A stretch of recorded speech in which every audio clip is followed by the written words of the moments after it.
Chapter 16 Saints and Angels. A bell tolled in the distance, and the sound of it made Henry's heart stop. The noise drifted down from a stone abbey that clung to a snow-dusted mountainside. Henry caught his breath just as the others rode up next to him. The winery lay behind them, 20 miles back. They had traveled all day, and evening was upon them. But in the twilight, Henry could see chimney smoke rising from a town nestled on the mountain below the abbey. "Creswick," Irina said from behind him on Snowflake. The steady chiming of the bell would have been an inviting sound, a welcome change from the silent and oppressive fog to which he'd grown accustomed. But it rang with a familiarity that turned his blood cold. "I hope they let us in," Navara said. "It's getting too chilly out here for the children." She sat in the back of the wagon with her cloak draped around the small boy and girl. Crates and casks of wine were stacked at their feet, but the coffin was missing. Rowan had left it with the Martikovs at the winery for safekeeping. "They'll let us in," Rowan said, sitting astride Juniper. "We come bearing gifts from the Wizard of Wines." They followed a switchback trail up the mountain until they came to a gate in a stone wall. The guards patrolling the gate greeted them with leveled pikes, their voices as cold as the weather. Once the guards inspected the wagon and saw Purple Grape Smash No. 3 and Red Dragon Crush, one of them ran to get the burgomaster.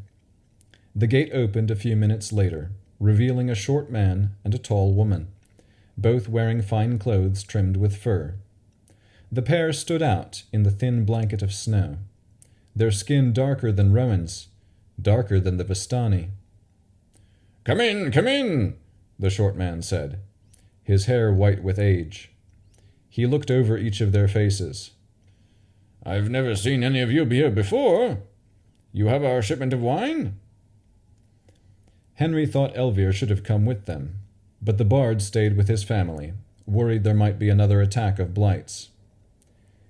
"Davian Martikov sent us here personally," Henry said. "Are you the burgomaster?" "I am. Baron Dmitri Kreskov." Henry introduced himself and the others. "I'm glad you made it here safely," said the tall woman, whose hair was more silver than Dmitri's. "I'm Anna Kroskova, Dmitri's wife. Please bring yourselves and the wine to our house. We don't have public lodging in town, but you can stay with us if you need a place to sleep. That is, if you don't mind it being a bit crowded." The burgomaster's house was nothing more than a big cottage. It sat close to the south gate, with smoke billowing from a stout chimney. Anna told them it was the largest building in Creswick, passed down from generations of Kreskovs. "Of course, I don't know who will live here once we're gone," Anna said, when they made their way inside and gathered around a large, warm hearth. She looked at the children with sadness. Dmitri rested a hand on her shoulder. "Do you not have any children to inherit the barony after you?" Irina asked. Anna closed her eyes and swallowed. "Our youngest son, Ilya. He would have been 15 next month. But an illness took him 7 days ago. He was the last of all our children." Snow fell quietly out the window, and Irina shared her condolences for their loss. "Our parents are dead," said Milivaj's little sister. She sat in her big brother's lap and looked at Irina. "Lady Kolyana's parents are dead too." Dmitri took a knobby smoking pipe from the mantel. "There's not a person living in Barovia who hasn't had friend or family stolen by tragedy." Henry cleared his throat and spoke up, hoping to brighten the somber mood. "We've brought Milivaj here to be trained under the Abbot of St. Markovia. We'd like to see the Abbot as soon as we can." Dmitri stuffed and lit his pipe, then took a long draw. "The Abbot is a recluse. He mostly stays within the walls of his abbey, but I've seen him come down and visit the shrine occasionally. I don't like him." The burgomaster blew a puff of smoke. He's been around since I was a boy, and my father remembered him from his childhood. It's unnatural. The man doesn't look a day over 30. No one even knows his name. We all just call him the Abbot.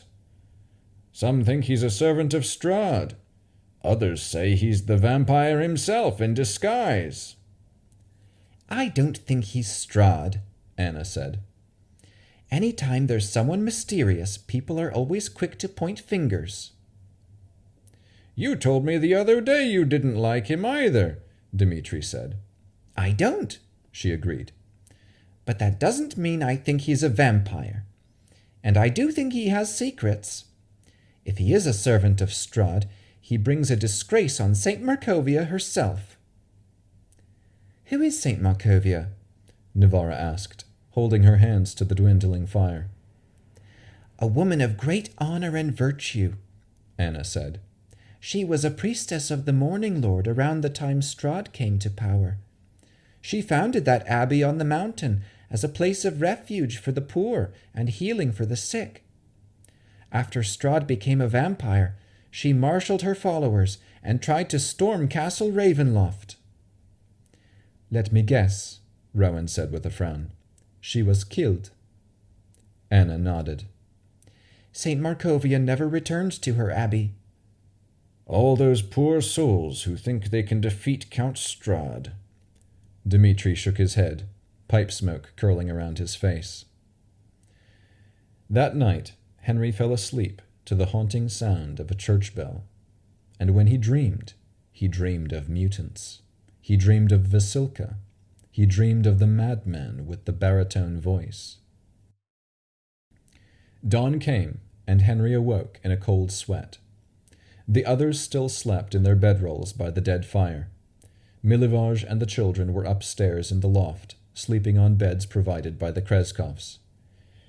Henry's conscience prodded him to tell his friends about his dreams, but he could not admit that the nightmares meant anything.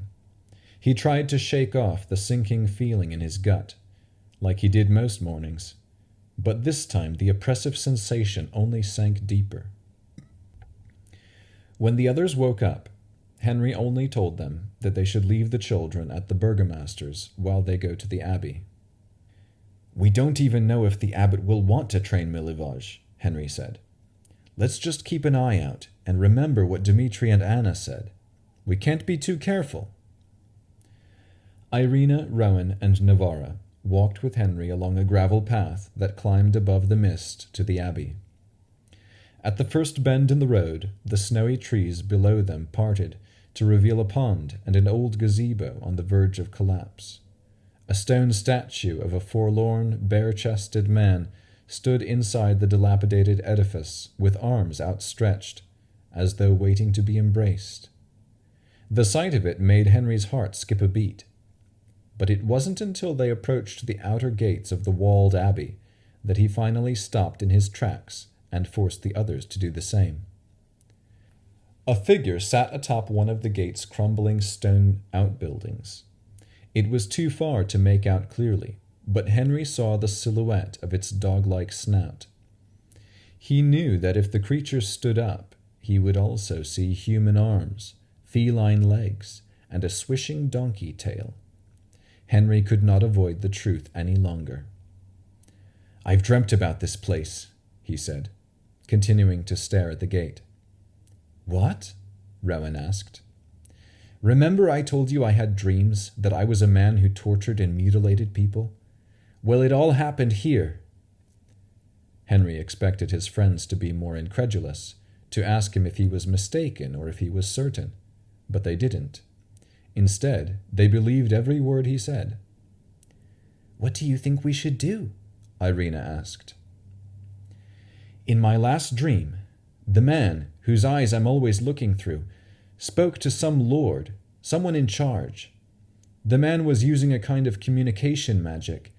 I don't know who this lord was, whether it was Strahd or someone else, but they were having a disagreement.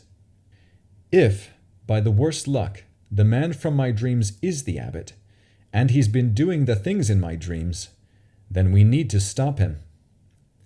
We need a plan. If it's him, When we go in, we should say that we were sent by his lord. We should tell the abbot that we're angry he's not doing as he was told. We need to get him to tell us who he works for and what he's up to." "Since you had these dreams," Navarra said, "you should do most of the talking. We'll go along with it as best we can." Irina and Rowan agreed, and they approached the gate. The figure from the top of the gatehouse was gone. A different, human-like creature jumped from the shadows at the base of the wall, as if it was startled. Then it slowly crept up to them like a cat, wary of strangers. Though the aloof creature attempted to hide under its tattered cloak, it could not conceal the glint of green lizard scales covering half of its face. When it turned to address Henry, he saw tufts of grey fur protruding from its chin and cheeks. "What do you want here?" it said, irritated. "You've come to laugh at me, haven't you? That's what they all come for." "We haven't come to laugh at anyone," Irina said. "We're here to see the abbot." The dog-faced figure from the gate top came out of a tower door, limping up to them on two large paws. "You come see father?" it asked through flapping canine lips. "I tell him. Good Otto tell father people come see him. Father be proud of Otto. I the bestest. Isn't I beautiful?" Otto stroked his balding scalp. "You're not beautiful," said the other creature, trying to stand taller than Otto. But both were as short as dwarves. "You're a filthy, disgusting varmint, but not as hideous as me." She pulled her hood closer to her face. "No mind Siegfried," said Otto to Henry. "She no think she pretty, but I pretty, I smart, I clever, father knows." "You're not smart," Siegfried snapped. "You're almost as dumb as me." "Is not." "Yes, you are." "Is not."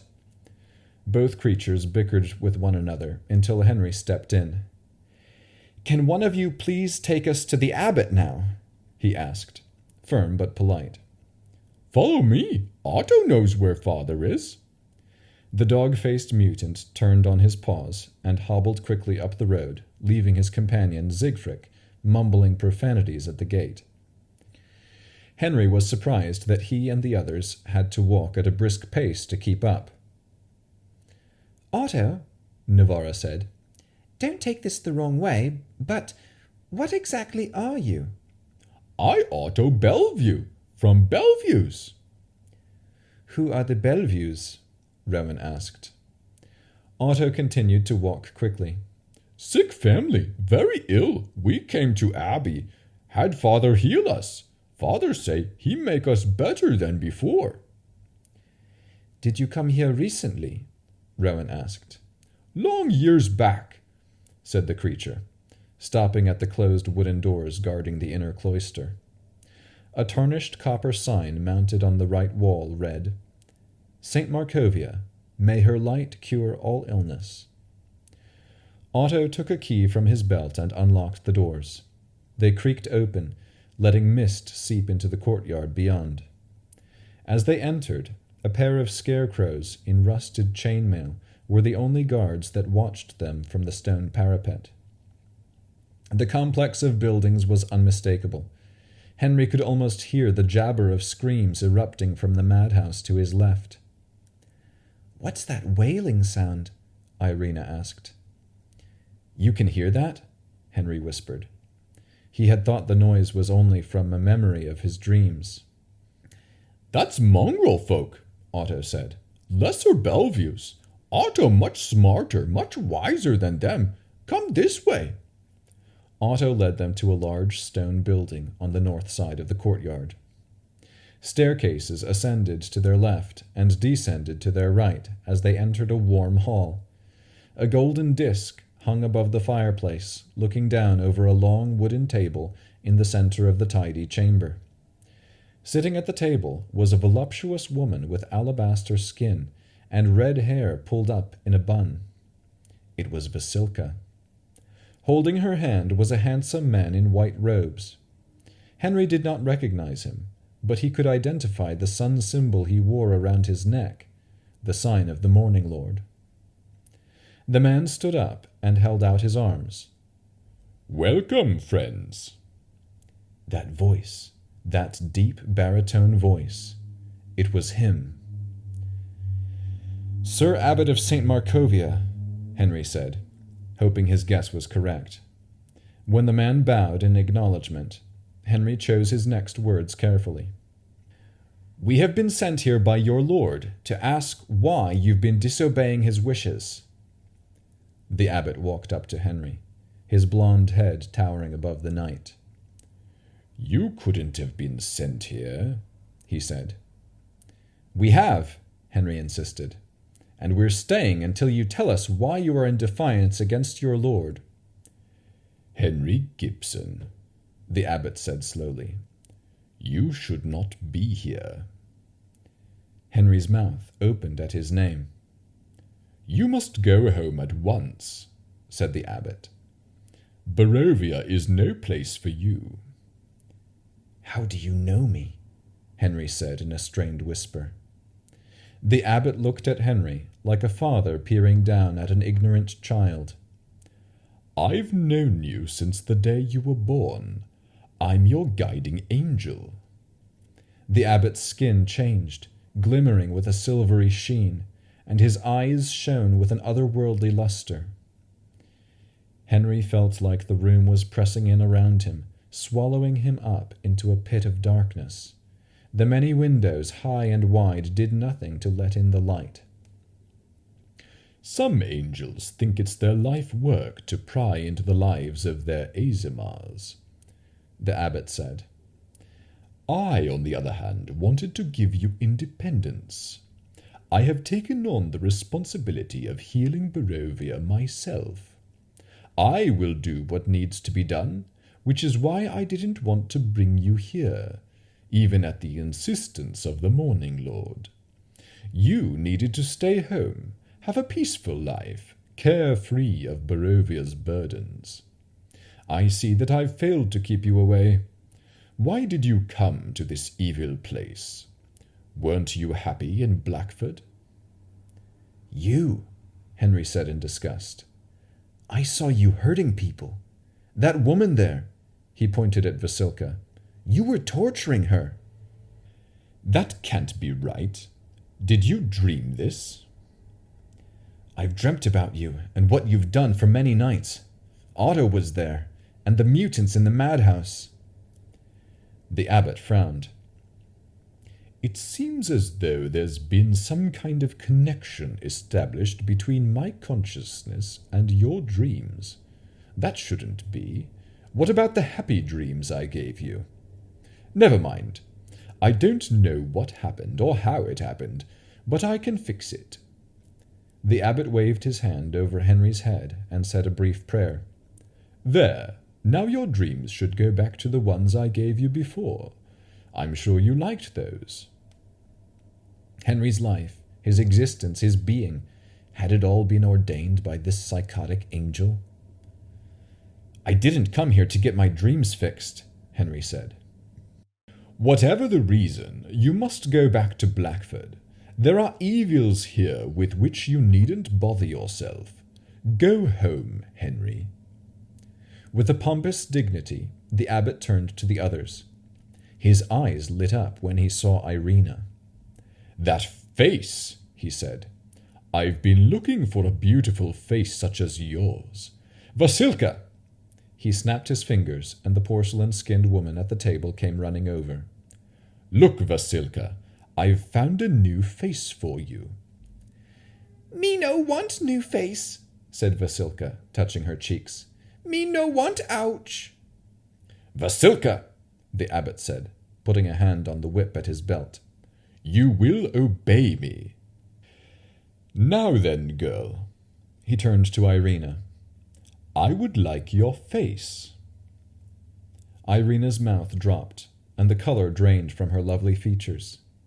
"No, you can't have my face." "Don't be alarmed," the abbot said. "You don't understand. I'm sure you will gladly give it to me once I explain. Barovia is cursed. I have found a way to break that curse, with love. You see, the valley is held captive by the hatred of Count Strahd's clouded mind, and it can only be set free by love. But every time he finds his one true love, the dark powers steal her away. That is because every woman he wants to marry shares the same soul, the soul of a woman named Tatiana. No matter what happens, the dark powers will not allow Strahd to possess Tatiana's soul. Whenever he gets close to claiming her, she is killed by some freak accident, and her soul passes to the next generation. Therefore, so that the curse may be broken, Strahd must fall in love with a soulless woman. That is where Vasilka comes in. She is my creation, more perfect and more beautiful than the original Tatiana in every way, but without a soul. When Count Strahd takes her as his wife, the dark powers will be fooled, and the curse will be lifted. Vasilka looked at the abbot with a sad but acquiescent expression. Faint stitches, almost invisible to the naked eye, were etched near her hairline, running down her neck. She was a flesh golem.